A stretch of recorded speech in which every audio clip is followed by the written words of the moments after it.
अच्छा, वापस चलते हैं 93 के पीएसएलवी, जब उन्होंने इसको सफल बनाया, उसी समय न्यूक्लियर पावर की बातचीत दुनिया भर में बहुत हो रही थी। इन्होंने देखा कि भाई अमेरिका धमकियां भी बहुत दे रहा था। अब बात यह है कि धमकियों से डरना पुरुषार्थ से बेईमानी है, और जो देश के लिए कुछ भी कर गुजरे वही सच्चा हिंदुस्तानी है। कलाम जी सच्चे हिंदुस्तानी थे। उन्होंने 3 तरकीबें अपनाई। पहली, जितने भी अपने साइंटिस्ट हैं उनको आर्मी की वर्दी में डाल दो। सैटेलाइट को समझ ही ना आए कि भैया तो नॉर्मल आर्मी घूम रही है, ये कोई साइंटिस्ट थोड़ी है, ये तो नॉर्मल आर्मी है, पहला। दूसरा, जब भी ये कोई काम करेंगे उसी समय के बीच में करेंगे जब एक सैटेलाइट जाएगा और दूसरा आने वाला, उसके बीच में कर लेंगे। एक आएगा एक जाएगा, उसके बीच में कर लेंगे। एक आएगा एक जाएगा, उसके बीच में कर लेंगे। तो ये उतने ही टाइम में तैयारी करते थे। और तीसरा, काम खत्म होने के बाद जमीन को एकदम साफ सुथरा ऐसे सेट करते थे, जब सैटेलाइट आएगा पता ही नहीं चलता कुछ हुआ यहां पे, ओए आर्मी वाले आराम से घूम रहे हैं। अमेरिका को पता नहीं लगने दिया। 1992 से 97 लगातार उन्होंने काफी काम किए। आसपास के गांव और अन्य लोगों को कभी नहीं पता चला कि यहां हुआ क्या है, और यही मेहनत उनकी रंग लाई।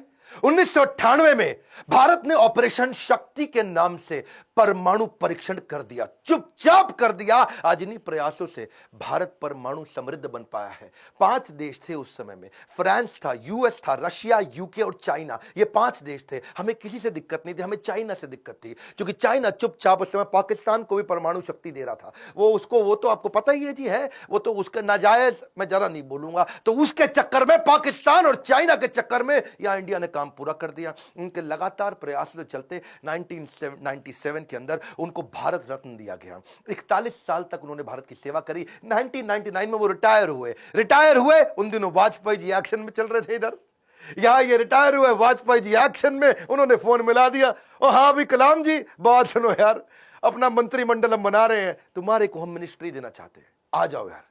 तुम बुद्धिमान आदमी हो, विजनरी लीडर थे। वाजपेयी जी अपने आप में विजनरी थे। बोले अब्दुल कलाम को लूंगा तो बहुत अच्छा रहेगा, माइनॉरिटी भी हमारे साथ जुड़ेगी, बुद्धिमता भी मिलेगी, इंटेलिजेंस भी बिल्ड होगा। अब्दुल कलाम जी को कन्विंस करने में लगे। कलाम जी बोले 1 दिन बाद बताऊंगा जी। 1 दिन बाद कलाम जी ने फोन कर दिया कि जी मैं अस्वीकार करना चाहता हूं, और मिल करके फिर जाके बोला कि मुझको एक नई पीढ़ी तैयार करनी है जो भारत को विश्व गुरु बना सके। एक नई पीढ़ी तैयार करने के लिए मैं कॉलेजेस में पढ़ाना चाहता हूं। अपनी टीचिंग के प्रोफेशन के लिए अन्नामलाई यूनिवर्सिटी, तमिलनाडु साउथ वापस चले गए।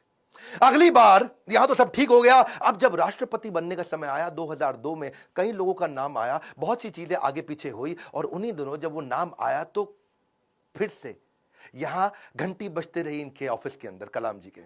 और जब ऑफिस में घंटी बजती रही, किसी को नहीं पता चला, तो किसी ने, इनके वाइस चांसलर ने इनके यूनिवर्सिटी में जाके भाग के कलाम जी को बोला, अरे कलाम जी आपके यहां प्रधानमंत्री जी का फोन आ रहा है बार बार। कलाम जी गए, उन्होंने फोन उठाया, तो नमस्कार, बातचीत शुरू हुई। तो वाजपेयी जी ने कहा, देखिए एक रिक्वेस्ट करूंगा, अब मना नहीं करना, पिछली बार आपने मना किया था, अब नहीं करना। तो कलाम जी ने पूछा, कहिए क्या रिक्वेस्ट है। वाजपेयी जी बोले, हम आपका नाम देश का राष्ट्रपति बनाने के लिए रिकमेंडेशन देना चाहते हैं, आप हाँ कर दीजिए।